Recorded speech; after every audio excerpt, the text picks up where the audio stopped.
The hearing room was built for certainty, not truth, certainty.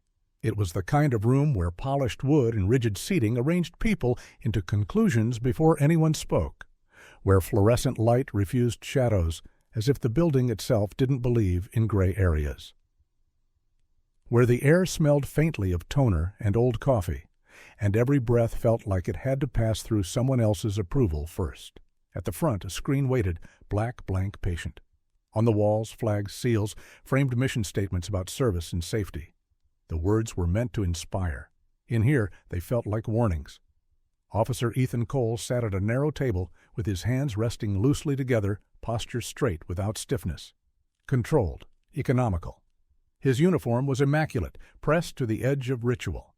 Not vanity, discipline, habit. The same kind of habit that kept you alive on the nights when your body wanted to fall apart. His face gave almost nothing away. The lines at the corners of his eyes weren't from smiling. They were from squinting into distance, from scanning edges, from watching hands instead of faces, from reading a room the way most people read a headline. At his feet, Shadow lay on the carpet, chin on his paws. K9 Shadow didn't look like the dog on the complaint form. There, he was described in crisp, bureaucratic language. Dangerous, unpredictable, uncontrolled, a unit that failed the standard and created liability. Here, he looked like a professional. 7 years old? Maybe. It was hard to tell with a dog like Shadow, built for work and made steady by it. Black and tan coat, thick and dense, catching the room's bright light in subtle waves. Ears relaxed but never lazy, eyes half-lidded but not asleep. The kind of calm that came not from softness, but from trust. The leash lay slack between them, like a quiet confession. Shadow didn't need tension to stay close. Across the room, Captain Maria Hayes stood near the back wall, arms folded loosely, watching without performing. She wore command like Ethan wore restraint, not as decoration, but as a weight she had learned to balance. Her face held the pragmatic neutrality of someone who'd spent years translating chaos into procedures that civilians could survive. She wasn't here to be warm. She was here to witness the system do what it did, and to know when it did it wrong. To Ethan's left, Deputy Lucas Reed hovered near the side aisle, not sitting, not pacing, just present. He was younger, the kind of energy that couldn't fully settle even in a room designed to remove movement. He tried to look composed. His knees still bounced slightly when he thought no one was watching. A rookie's nervous loyalty. Ethan had told him not to come. Lucas had come anyway. The board members sat behind their table like carved statues in suits, people who spoke in regulations and measured courage in checkboxes. Their expressions ranged from professionally concerned to quietly irritated, as if the very existence of emotion was a disruption in workflow. One of them cleared his throat. "The record will reflect," he began, voice even, "that this review concerns the conduct of Officer Ethan Cole and K9 Shadow during a prior operation, and the subsequent incident recorded in departmental footage." Ethan didn't blink. He'd learned a long time ago that blinking at the wrong moment made people think you were afraid. A remote clicked. The screen woke. A video appeared, grainy and harsh, the kind that made reality look guilty. The frame was tight, uncomfortably close. Concrete floor, a blur of movement. A figure, half visible. The sound spiked in a sharp burst of chaos, and then Shadow launched into frame like a thunderclap. In the clip, it looked sudden, violent, irresistible. A dog shaped into an argument. Shadow hit a man with the kind of force that turned bones into punctuation. The suspect fell hard, sprawling, arms flailing for a balance he no longer owned. The camera jolted. A grunt, a shout. The dog's teeth, implied more than shown, locked and held. The boardroom stiffened.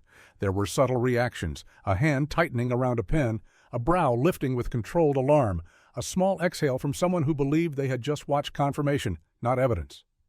The video stopped, abruptly. No lead-in, no aftermath, no breath before impact, no context before consequence. Just the strike, frozen in everyone's mind like a stamp. Ethan didn't move. He didn't shift in his seat. Didn't glance at the board. Didn't look toward Captain Hayes. Didn't look at Lucas. He didn't even look down at Shadow. Because in rooms like this, people mistook any movement for negotiation. And Ethan Cole wasn't negotiating. Shadow's calm presence was the only soundless rebuttal he trusted. A dog who could have been pacing, whining, bristling under the tension of strangers deciding his fate, yet he lay still, breathing slow, a quiet heart under the table. The board chair leaned forward slightly. "What you have just seen," he said, "is the moment the handler lost control of his K9. Ethan felt the words land like stones, not because they were heavy, because they were deliberate. They were the kind of sentence that made decisions feel lawful, even when they weren't true. Another board member spoke, her voice smooth with practiced authority. "A K9Es are trained tools," she said, "but tools require control. We cannot have assets deployed that act outside command." Outside command. Ethan held his expression in place, the same way he had held his breathing steady in rooms full of threats. His jaw stayed neutral. His eyes stayed forward. Inside him, something quieter tightened. Not rage, not panic, a kind of cold clarity. Because Ethan knew what the clip didn't show. He knew the seconds that were missing, not as a concept, not as a theory, but as something he could still taste if he closed his mouth. Metal and dust and adrenaline, the faint burn of chemical sharpness on the back of his throat. The silence that had come right before movement, the kind of silence that wasn't calm, but coiled. The board chair looked at Ethan now, assessing the man the way they had assessed the dog, as a risk. "Officer Cole," he said, "you understand that this footage—" Ethan's voice, when it came, was low, even. "I understand what it shows," he said. A pause. "And what it doesn't." The room didn't react, not outwardly. But there was a subtle shift, the kind of shift Ethan had always noticed before anyone else did. A tightening, a recalculation. People who believed the story was simple did not like being told it wasn't. The board chair's mouth thinned. "The footage is what it is." Ethan kept his gaze steady. "Then it's incomplete." That was all he said, not an accusation, not a plea, a statement of fact. Under the table, Shadow's eyes opened a little wider, not alarmed, just attentive. His ears angled minutely, tuned to Ethan's tone more than the room's noise. He didn't need words to sense the pressure building. He had lived inside Ethan's silences long enough to know their shapes. Captain Maria Hayes shifted her weight once, still against the wall, watching with a commander's patience. Lucas Reed swallowed and steadied his bouncing knee. His eyes flicked to Ethan, then to Shadow, then back to the board like he wanted to leap up and shout the truth himself. Ethan didn't let him. Ethan had learned something early in his career. When a system wants a simple villain, it will treat complexity as disobedience. And it would punish disobedience. The board chair clicked the remote again, rewinding. The clip played again, slower this time, frame by frame. A dog's muscle caught in a series of still images. The suspect's face blurred, the body collapsing. The freeze of teeth meeting fabric. It was reduction by design. Turn a split second into a narrative. Cut out the seconds that explain. Leave only the seconds that condemn. When the board chair stopped the footage again, he turned his attention not to Ethan, but to a folder in front of him. "Given the material presented," he said, "and given departmental standards regarding K9 engagement and handler control, the board is prepared to issue its decision." Lucas's chest rose with a sharp inhale.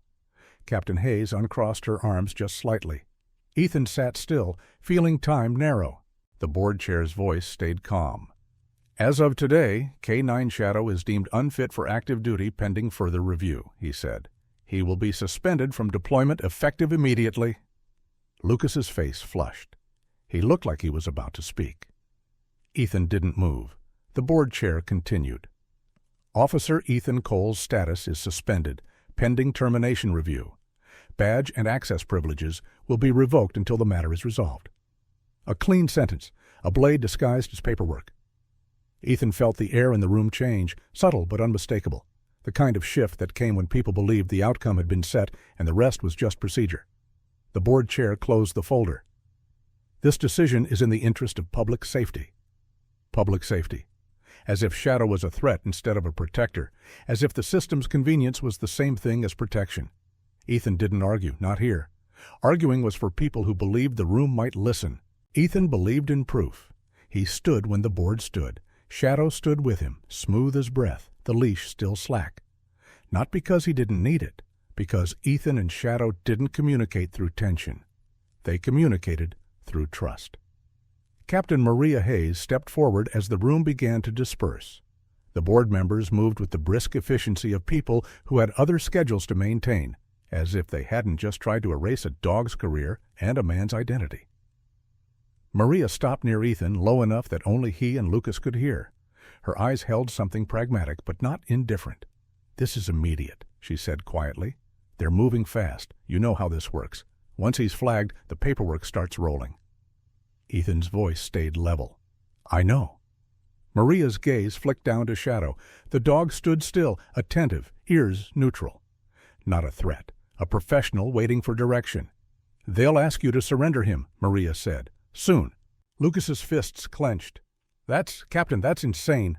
Maria didn't look at Lucas. Not because she dismissed him, because she knew the only person in this moment who mattered was Ethan. "You have anything?" she asked Ethan. Ethan's eyes remained forward, but his mind was already moving, already assembling the puzzle. "I have what I lived," he said, "and I have what's missing." Maria nodded once. "Missing doesn't help unless you can prove it exists."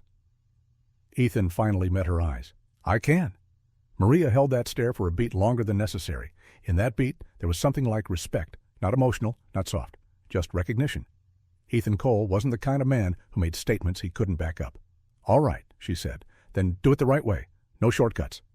Ethan's mouth barely moved. "I don't do shortcuts." Maria's eyes flicked to Lucas. "And you," she said sharply, "you stay out of trouble." Lucas opened his mouth to protest. Maria cut him off with a look.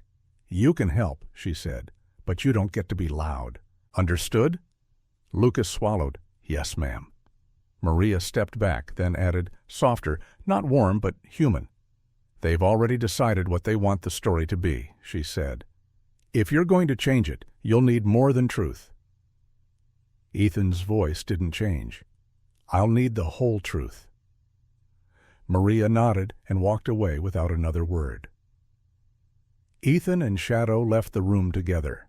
The hallway outside was long and sterile, full of the soft shuffle of shoes and the distant hum of HVAC systems pushing recycled air through places that wanted to smell like nothing.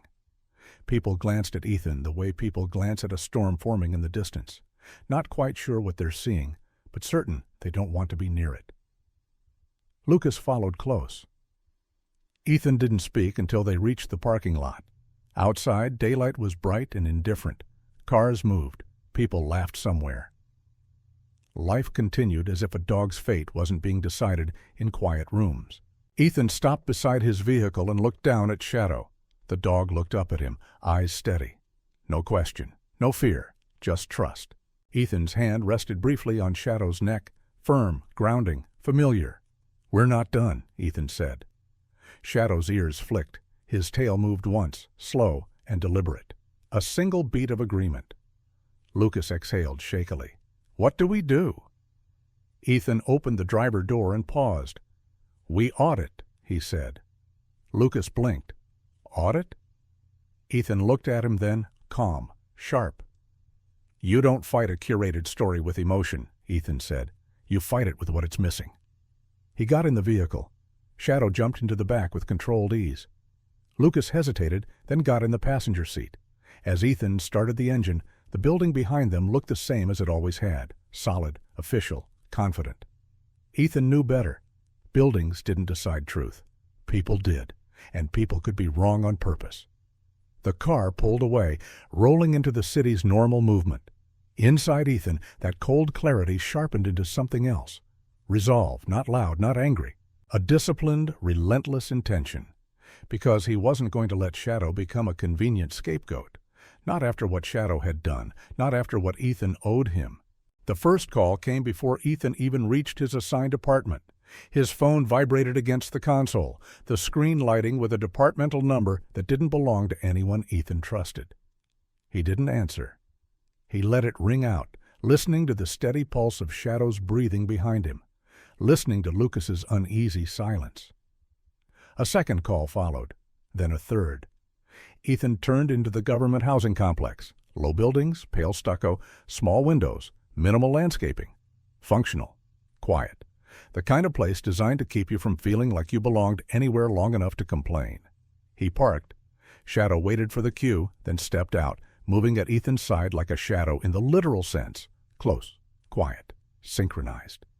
Lucas trailed them inside. The apartment was sparse, a table, a chair, a couch that looked like it had never been comfortable in its life.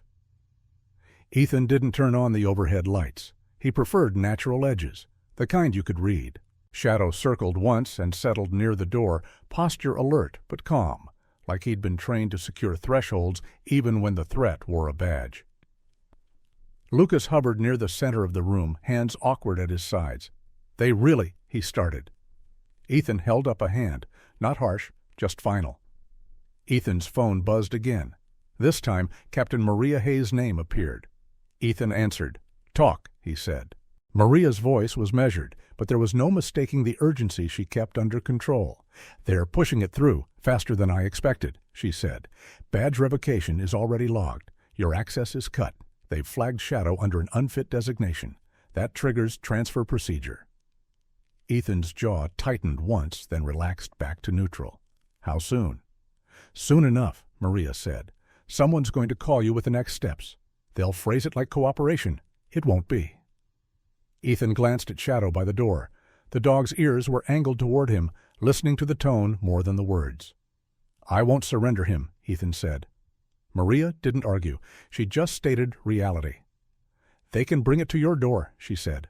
"And if you resist the wrong way, they'll turn you into something else on paper." Lucas's voice cut in, unable to stop himself. "Captain, this is... Maria snapped, "Deputy Reed, do not talk." Lucas went silent. Maria's voice softened only by a fraction. "Ethan," she said, "I need you disciplined. I know you're angry. I know you're right.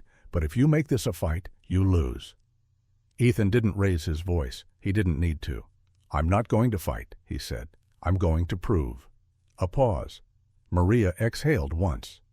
"Then you need verification," she said.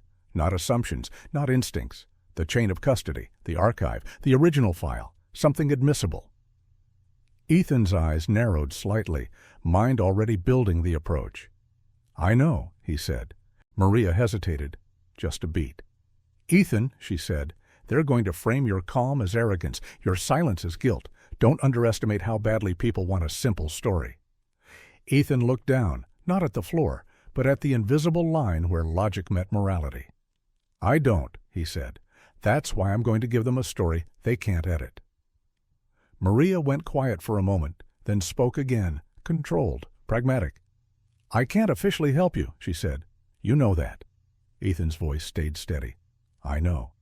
But I can keep you informed," she added, "and I can keep Lucas from doing something stupid." Lucas's cheeks reddened, but he didn't argue. Ethan's gaze flicked toward him. Lucas looked like a kid caught near a crime scene, eager to prove he belonged and terrified he didn't. Maria's last words were sharp with care, disguised as command. "No shortcuts, Ethan." Ethan's mouth barely moved. "Never." The line went dead. Ethan stood still for a second after the call ended, phone in his hand, listening to the quiet in the apartment. Lucas finally whispered, "What now?"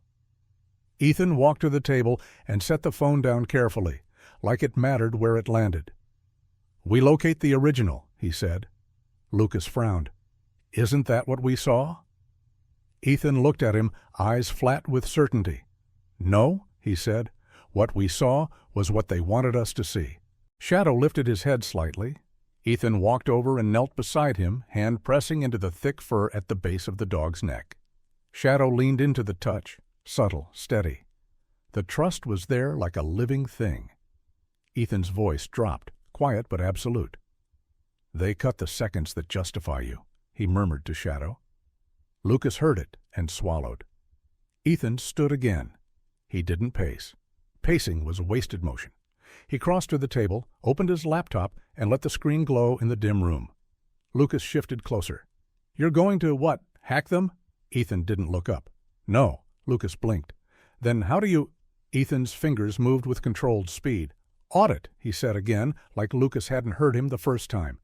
Ethan wasn't going to break into anything. Breaking in was loud.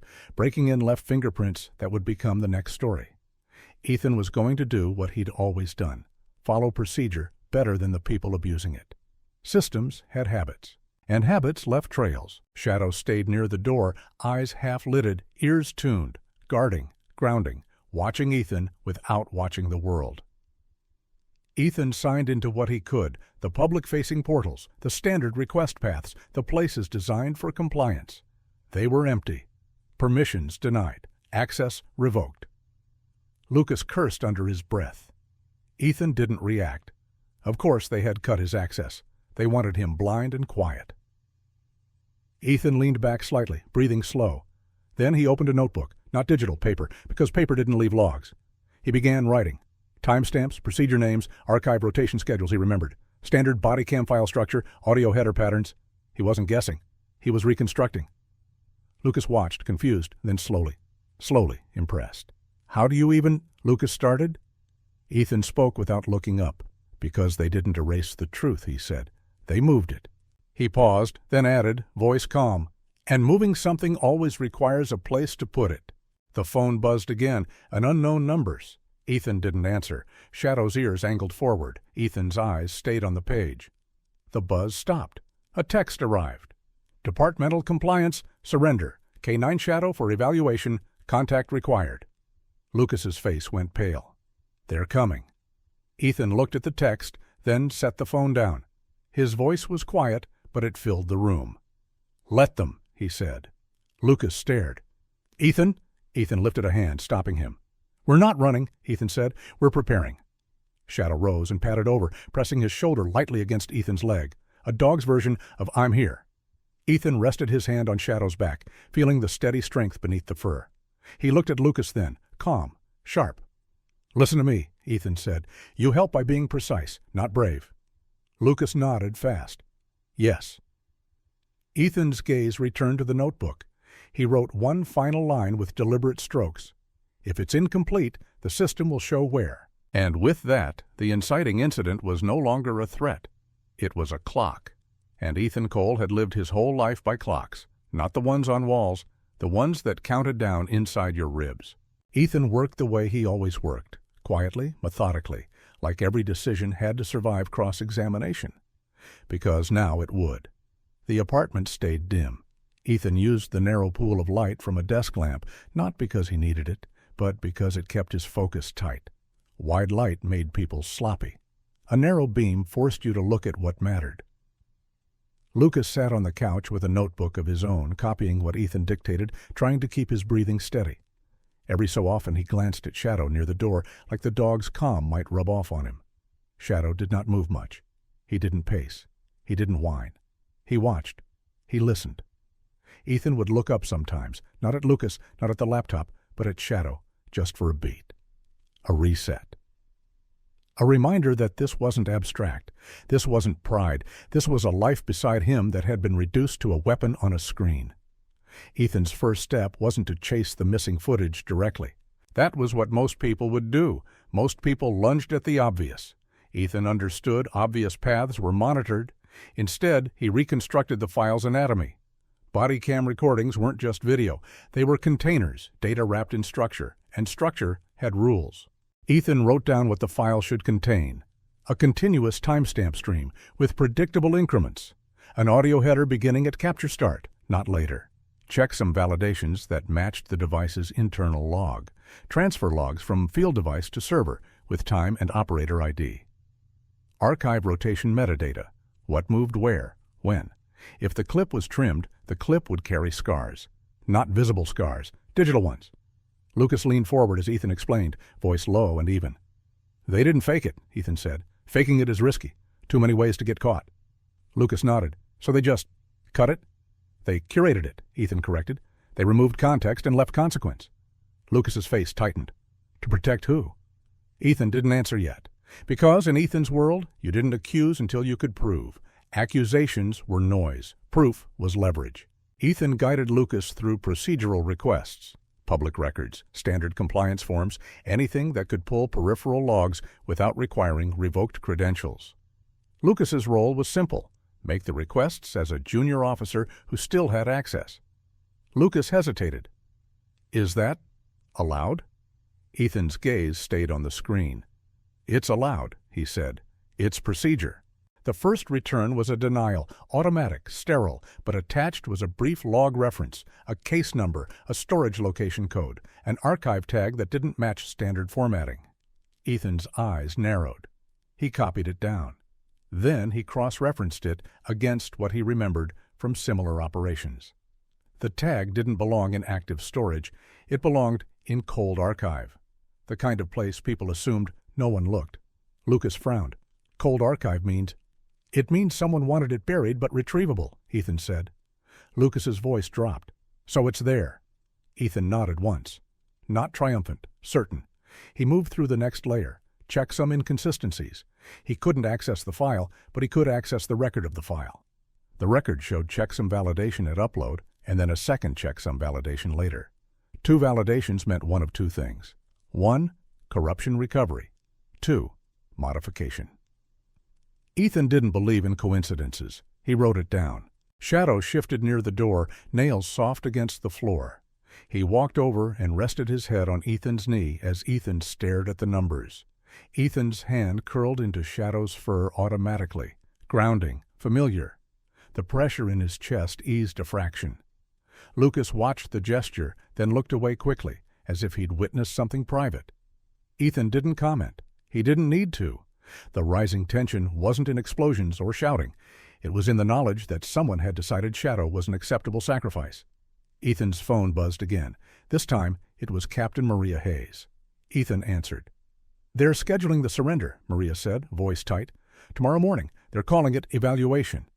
Ethan's tone didn't change. "I expected that." Maria hesitated. "Where are you?" "At home," Ethan said. "Don't play games," Maria snapped, then softened. "Ethan, if they show up and you refuse, they'll escalate. I need to know you have something."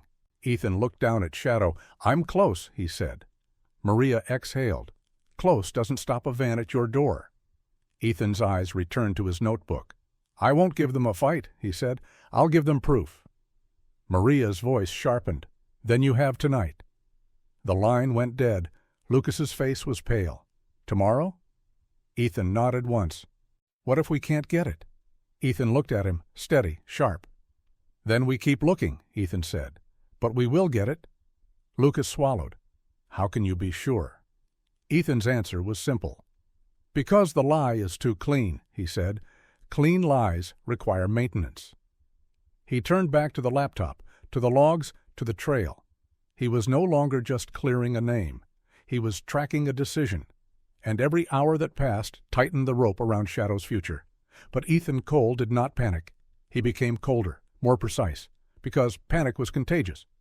And so was calm. By midnight, the apartment felt like a bunker, not because of weapons or alarms, because of focus. The city outside continued in noise and lights and ordinary life, while inside Ethan's small room, time narrowed into a thin blade. Lucas had dozed sitting upright on the couch, notebook on his lap, exhaustion finally winning. His head leaned against the cushion, mouth slightly open, breathing uneven. He looked younger asleep, less like an officer, more like a kid who had shown up too early to a war he didn't understand yet. Shadow was awake. He always was when Ethan was. The dog lay near Ethan's chair now, closer than earlier, as if he sensed the clock ticking toward morning. His eyes tracked Ethan's movements the way they always had. Silent communication, no demand, just readiness. Ethan stared at the screen. The anomaly was there again, an archive pointer inside a rotation schedule, something that should have expired but hadn't. Something flagged as archived, but never officially accessed. The system didn't want eyes on it, but it needed it to exist. Ethan leaned forward, hands steady. He didn't rush. He verified. He cross-checked. He wrote down the path. Then he used Lucas's still active access to request the archive integrity report, not the file itself, but the report around it. It came back within minutes, a simple line of text, a quiet miracle for anyone who understood what it meant. Original capture stream, intact, not overwritten, not corrupted, just hidden. Ethan's breath slowed. Not relief, confirmation. He woke Lucas with a gentle nudge. Lucas blinked, disoriented. "What?" Ethan's voice was low. "We have it." Lucas sat up too fast. "We do?" Ethan nodded. "The original exists." Lucas's eyes widened. Then get it. Ethan's gaze stayed steady. We do it right. He prepared the environment. Disconnected external access. Verified local security. Documented each step like he was already in front of a panel. Then he initiated the pull. The screen showed a progress bar. Silent, unremarkable. But Ethan felt the room change anyway. Because this wasn't just a file. It was the difference between uncontrolled animal and trained protector. The bar reached 100%. Ethan didn't click play. Not yet. He just stared at the file name, the timestamp, the size. Complete. Lucas whispered, "Play it." Ethan looked at Lucas. "We don't interpret first," he said. "We verify first." Lucas swallowed and nodded. Ethan's fingers moved again, encrypting, packaging, labeling. Then he reached for his phone and called the one person who would treat this like evidence, not like hope. Dr. Lena Moore answered on the second ring, voice soft but alert. "Ethan?" she said. He didn't waste time. "I need you," he said. "Now." There was a pause. "What happened?" "I recovered the original file," Ethan said. "I need you to validate integrity." Lena's voice sharpened. "Where?" "Here," Ethan said. A beat. "I'm on my way," she said. Ethan ended the call. Lucas stared. "Dr. Moore, she's forensic, right?" Ethan nodded. "She's truth," he said, "with credentials." Shadow stood and walked to Ethan's side, sitting close, shoulder touching his leg. Ethan's hand rested briefly on Shadow's back. "Almost," he murmured. Shadow's tail moved once. Quiet, deliberate. Dr. Lena Moore arrived before the city had decided whether it was still night or already morning. Her car headlights cut across the parking lot like quiet knives, briefly lighting the pale stucco walls of government housing and the hard edges of parked vehicles. When she stepped out, she moved with calm intention. No panic, no drama. She wore a dark coat over simple clothes, hair pulled back, face unreadable in the way people learn to become unreadable when their job required them to look at the worst parts of other people's lives and remain steady. Ethan opened the door before she knocked. He didn't greet her with small talk. Small talk was a luxury you used when nothing was on fire. Lena's eyes moved quickly. Ethan's posture, Lucas on the couch, now fully awake, Shadow seated by the table as if guarding it. Then her gaze landed on Ethan's laptop. "You have it," she said. Not a question. Ethan nodded once. "Original capture stream," he said. "Untouched, as far as I can tell." "As far as you can tell isn't the standard," Lena said gently. Ethan's mouth barely moved. "That's why you're here." Lena set her bag on the table with controlled precision, the way she did everything. She didn't rummage. She didn't spill. She unpacked tools like ritual, cables, a small portable drive, a forensic boot device, a notebook that looked too plain to carry the weight it carried. Lucas hovered behind her shoulder like a shadow of his own, eager and anxious. "Dr. Moore," Lucas said, voice too fast. "Thanks for coming. Lena looked at him, one steady glance. "Deputy Reed," she said, acknowledging him without indulging his nerves. "Breathe." Shadow watched Lena quietly. No barking, no tension. His ears angled forward slightly, not defensive, just attentive, reading the room the way Ethan did. Lena noticed, but she didn't attempt to pet him. She knew better than to interrupt a working bond with a gesture meant to comfort herself. Ethan slid the laptop toward her. Lena didn't touch it right away. She leaned closer, eyes narrowing at the file metadata. "Size," she murmured. "Timestamp." Her finger hovered above the trackpad without pressing down, like she was rehearsing the act of truth before committing it to the world. Ethan stayed still, watching her face, waiting for the first sign of doubt or confirmation. Lena finally spoke, low. "Where did you pull it from?" Ethan answered honestly. "Archive integrity report, rotational anomaly. It was flagged as cold storage but wasn't expired. I used procedure through what access Lucas still had, no forced entry." Lena nodded once, approval but cautious. "Good," she said. "If you'd broken anything to get it, they'd bury you with that before they ever watched the footage." Lucas swallowed. "So this can hold up?" Lena glanced at him. "That depends on whether it's what he says it is," she replied, then turned to Ethan. "Tell me exactly what you believe was removed." Ethan didn't hesitate. "The dog's alert," he said. "The pre-contact seconds, audio header, the suspect movement, the reason Shadow moved." Lena's gaze held his for a beat. "Okay," she said. "Then we test it like we don't trust you." Ethan's expression didn't change. He respected that more than comfort.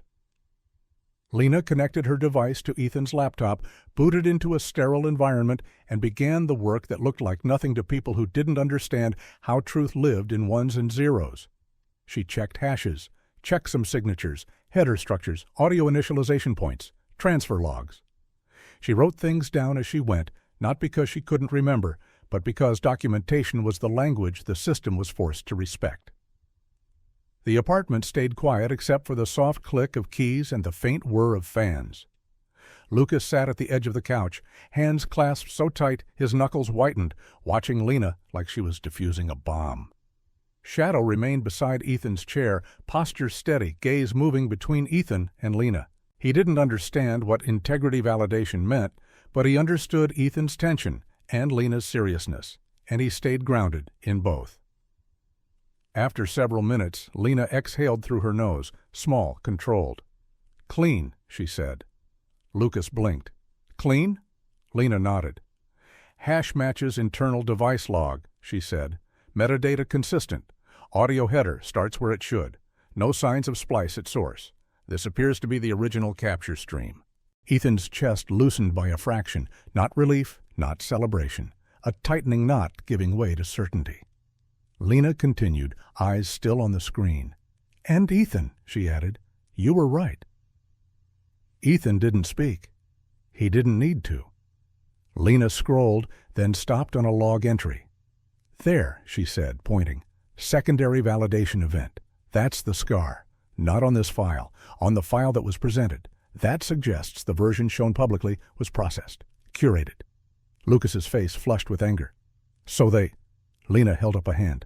"Don't say they unless you can name the person," she said calmly. "We don't do feelings, we do facts." Lucas shut his mouth. Ethan looked at the log line, eyes narrowing. "What does it tell you?" Ethan asked. Lena's voice stayed even. "That someone with authority requested a trimmed export," she said. "They didn't fake the incident. They removed the lead-in. It shifts perception without altering the core moment." Ethan's jaw tightened once, then relaxed. "That means," Lucas began. "It means responsibility becomes easy," Lena said, finishing it for him. "If you remove context, blame becomes clean." Ethan sat back slightly, eyes distant. It wasn't just about saving Shadow now. It never had been. It was about the kind of decision that got made when higher-level accountability felt inconvenient. Lena glanced up at him. "You understand what this implies," she said. Ethan's voice was quiet. "It implies they needed a scapegoat." Lena nodded. "A handler and a dog are easy targets," she said. "They don't fight back in the language of boards and courtrooms unless they have someone like me or someone like you." Ethan's gaze drifted to Shadow. Shadow looked back at him, calm and steady. Ethan placed a hand on Shadow's head, firm, grounding. "This ends tomorrow," Ethan said. Lena's eyes sharpened. "If we present it correctly," she replied. "Chain of custody, authentication, my testimony." Lucas swallowed hard. "They're still coming to take him tomorrow morning." Ethan's voice didn't rise. "They won't," he said. Lucas stared. "How can you be sure?" Ethan looked at Lena. "We go in first," he said. Lena nodded once, already understanding. Ethan shut the laptop carefully, like closing a weapon back into its case. He didn't play the footage. Not here, not in this room. The footage wasn't for comfort. It was for a room designed to convict. He turned to Lucas. "You'll help," he said. Lucas nodded fast. "Anything." Ethan's eyes were sharp. "You do not talk out of turn. You do not chase emotion. You follow instruction." Lucas swallowed and nodded again. "Yes." Shadow stood, pressing his shoulder briefly to Ethan's leg. Ethan's hand rested on Shadow's back, a silent promise between them. Then Ethan looked to Lena. "You're ready to testify?" he asked. Lena's answer was simple. "I don't do maybes," she said. "I do proof." The hearing room looked the same in the morning as it had the day before. That was the trick. Rooms like this never changed, even when people's lives did. The board sat behind their table again, faces composed, paperwork lined up like ammunition. The screen waited at the front, black and patient. Ethan entered with Shadow at his side. Lena walked with them, not beside Ethan in a protective way, but in a professional way, present as authority, present as structure. Lucas followed a step behind, carrying a slim folder like it weighed far more than paper. Captain Maria Hayes stood against the back wall again, arms folded, watching. Her eyes flicked briefly to Shadow, then to Ethan, then to Lena. Ethan didn't nod at her. She didn't nod at him. Their respect didn't require performance. The board chair glanced up as Ethan approached.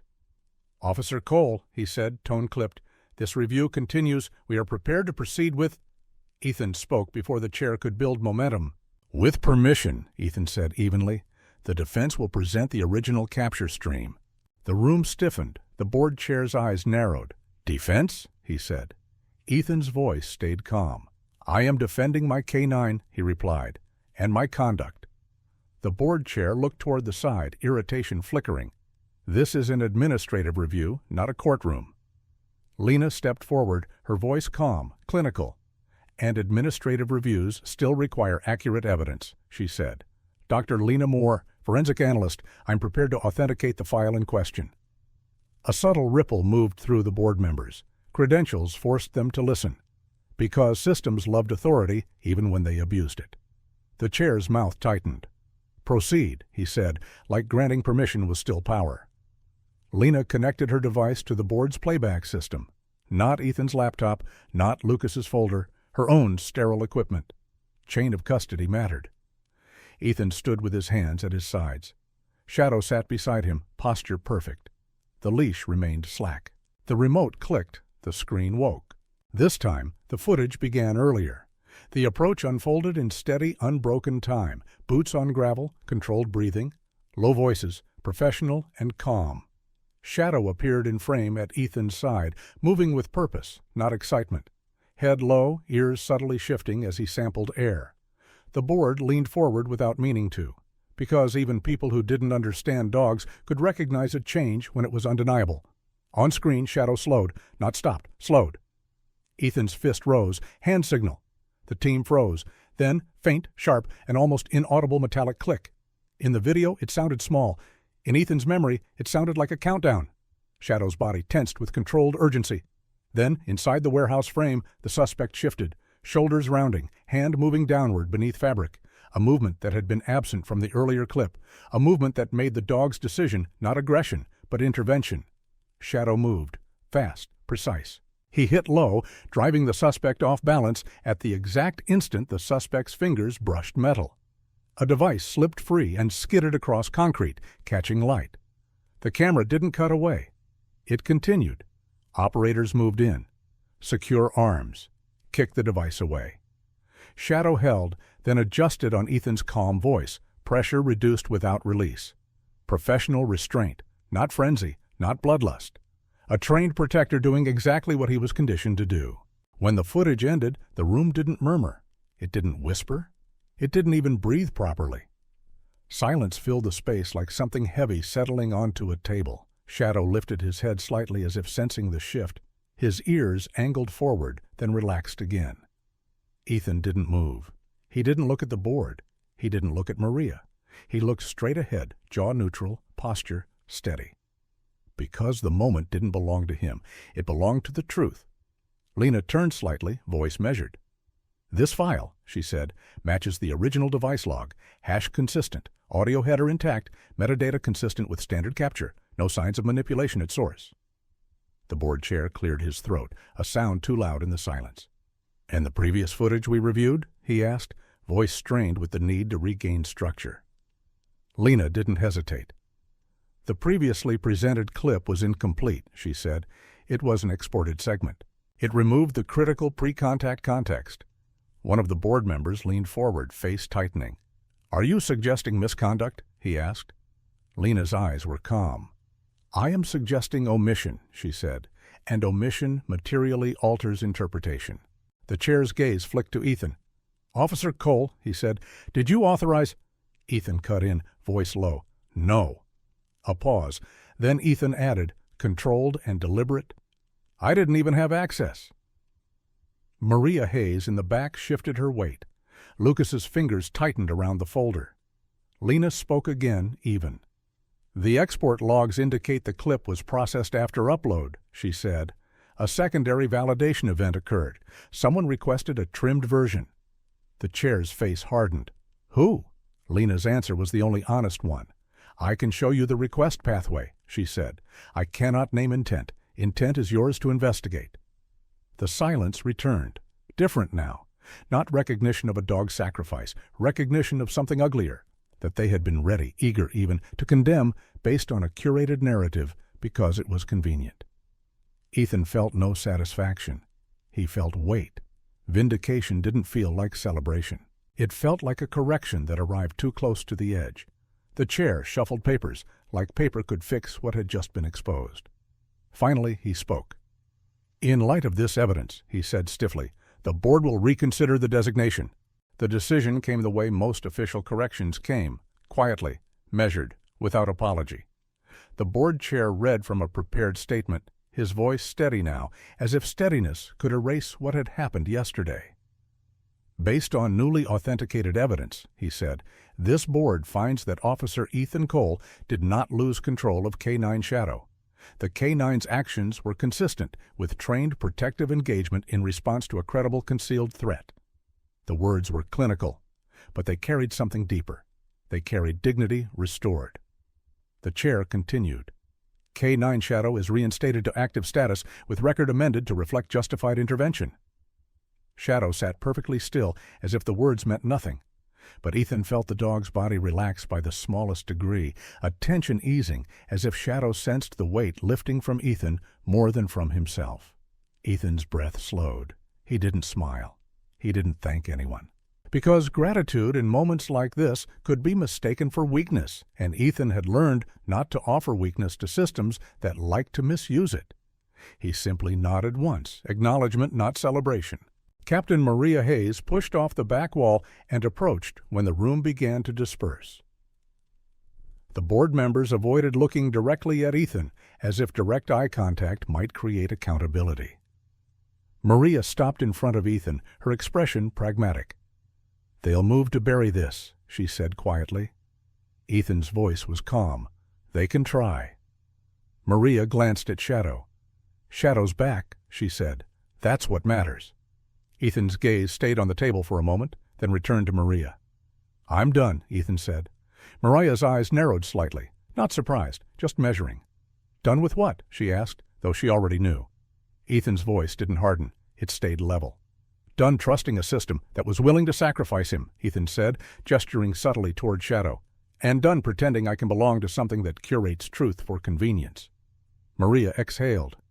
There was no argument, no persuasion. Maria wasn't that kind of leader. She simply nodded once. "I can't blame you," she said.